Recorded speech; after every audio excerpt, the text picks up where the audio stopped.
മുസ്ലിം ലീഗിന്റെ സ്ഥാനാർത്ഥി പട്ടികയെ വിമർശിച്ചിട്ടുള്ള Facebook post പിൻവലിച്ച് അബ്ദുറഹ്മാൻ രണ്ടത്താണി.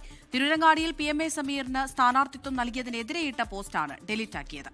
ഗോകുൽ കെ വേണുഗോപാൽ വിവരങ്ങൾ നൽകാൻ അയച്ചിരുന്നുണ്ട്. ഗോകുൽ, വിശദാംശങ്ങൾ. അമൃത, ഇന്നലെ പുലർച്ചെ ഇട്ട ഫേസ്ബുക്ക് പോസ്റ്റാണ് അബ്ദുറഹ്മാൻ രണ്ടത്താണി ഇപ്പോൾ ഡിലീറ്റ് ആക്കിയിട്ടുള്ളത്. ഈ ഫേസ്ബുക്ക് പോസ്റ്റിനെ തുടർന്ന് വലിയ രാഷ്ട്രീയ വിവാദങ്ങളൊക്കെ കഴിഞ്ഞ ദിവസം ചർച്ചയായിരുന്നു. ഒരുപക്ഷെ മുസ്ലിം ലീഗിൽ നിന്ന് അബ്ദുറഹ്മാൻ രണ്ടത്താണി പുറത്തു പോകുമോ എന്നതുൾപ്പെടെയുള്ള കാര്യങ്ങൾ, അദ്ദേഹം ഇടതുപക്ഷത്തിന്റെ സ്വതന്ത്ര സ്ഥാനാർത്ഥിയാകുമോ എന്ന രീതിയിലൊക്കെ ചർച്ച പോയിരുന്നു. PMA സമീറിന് തിരുവരങ്ങാടിയിൽ സ്ഥാനാർത്ഥിത്വം നൽകിയതിനെതിരെ PK കുഞ്ഞാലിക്കുട്ടിയെ പരോക്ഷമായി വിമർശിച്ചുകൊണ്ടുള്ള ഒരു ഫേസ്ബുക്ക് പോസ്റ്റായിരുന്നു അദ്ദേഹം പങ്കുവച്ചത്.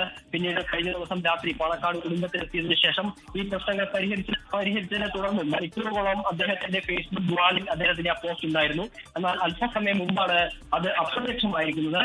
എന്നാൽ അതിനോട് കൂട്ടിച്ചേർത്ത് പറയുന്ന മറ്റൊരു കാര്യം, ഈ പോസ്റ്റ് ഡിലീറ്റ് ആക്കിയതിനെ തുടർന്ന് അല്ലെങ്കിൽ പിൻവലിച്ചതിനെ തുടർന്ന് തന്നെ പാണക്കാട് കുടുംബത്തിലെ തങ്ങന്മാർ ഉൾപ്പെടെയുള്ള സാദിഖ് അലി ശിഹാബ്ദങ്ങൾ, അബ്ബാസ് അലി ശിഹാബ്ദങ്ങൾ, മൊയ്ൻ അലി ശിഹാബ്ദങ്ങൾ ഉൾപ്പെടെയുള്ള തങ്ങന്മാർ ഉൾപ്പെടെയുള്ള ആളുകളുടെ ഫോട്ടോ കൂടി അദ്ദേഹം പങ്കുവച്ചിട്ടുണ്ട് എന്നുള്ളതാണ് പ്രധാനപ്പെട്ട കാര്യം. PMA സമീറിന് സ്ഥാനാർത്ഥിത്വം നൽകിയത് തെറ്റായ വഴിയിൽ കൂടിയായിരുന്നു എന്ന് വിമർശിച്ചുകൊണ്ടായിരുന്നു അദ്ദേഹത്തിന്റെ ഫേസ്ബുക്ക് പോസ്റ്റ്.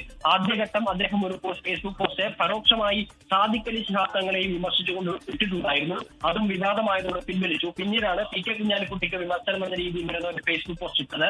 അതാണ് ഇപ്പോൾ ഡിലീറ്റ് ആക്കിയിട്ടുള്ളത്. പകരം തങ്ങന്മാരുടെ കുടുംബങ്ങൾ, സാദിഖ് അലി ശിഹാബ്ദങ്ങൾ ഉൾപ്പെടെയുള്ള മുഴുവൻ തങ്ങന്മാരുടെ ഫോട്ടോകൾ പങ്കുവച്ചിട്ടുള്ള പോസ്റ്റ് കൂടി, പുതിയൊരു പോസ്റ്റ് കൂടി. ശരി, ഗോകുൽ കെ വേണുഗോപാലാണ് വിവരങ്ങൾ നൽകിയത്.